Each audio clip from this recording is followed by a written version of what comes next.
L'édito politique. Bonjour Laurent Mauduit. Bonjour Cécile, bonjour à tous. Alors ça fait 2 ans donc aujourd'hui qu'Emmanuel Macron a accédé à l'Élysée, 2 ans jour pour jour. Quel regard, Laurent, portez-vous sur cet anniversaire ? Eh bien Patrick, vous ne serez pas surpris, un regard sombre, car sans forcer le trait, on ne peut pas franchement dire que ce soit un anniversaire très gai pour Macron, ni pour lui, dont le crédit dans l'opinion est au plus bas, ni pour le pays qui traverse une crise sociale totalement inédite et dont on ne voit toujours pas l'issue.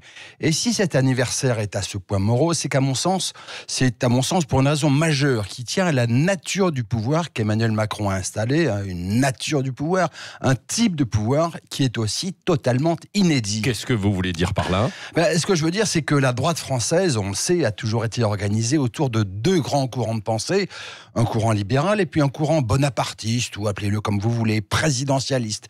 Mais avec Macron, la France a découvert une variété de pouvoirs hybrides, mi-libéral, mi-bonapartiste. Pour une part, cela n'a pas été une surprise. On savait qu'il serait libéral en économie, qu'il multiplierait les réformes de déréglementation du droit du travail ou qu'il conduirait des privatisations aussi sulfureuses soient-elles. Mais Macron aurait pu choisir une variante douce du libéralisme, une variante à la scandinave par exemple, la variante du social-libéralisme.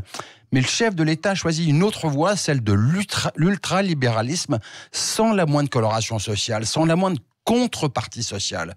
Et on aurait pu penser aussi que libéral en économie, Macron le serait tout autant en politique, qu'il rénoverait les vieilles institutions autoritaires de la Ve République. Or, tout au contraire, depuis qu'il a accédé à l'Élysée, il a usé avec délectation de tous les pouvoirs exorbitants que confèrent au chef de l'État ces institutions néo-monarchiques, sans se soucier de donner la moindre coloration sociale à son pouvoir. En bref, après le bonapartisme social, après le gaullisme social, la France a découvert le macronisme antisocial. En conclusion, le bilan que vous dressez n'est quand même pas très tendre. Cela vous surprend, il faut se rendre à l'évidence. À l'usage, le macronisme est apparu pour ce qu'il est, une variété hybride de pouvoir alliant le pire du libéralisme et le pire du bonapartisme. Voici en quelque sorte ce qu'est Emmanuel Macron, l'enfant adultérin de Margaret Thatcher et de Napoléon III. Merci à vous Laurent Mauduit, vous revenez tout à l'heure donc à 8h40, vous n'êtes pas tendre évidemment, avec Yves de Kerdrel et puis Marc Andevelde aussi exceptionnellement. Des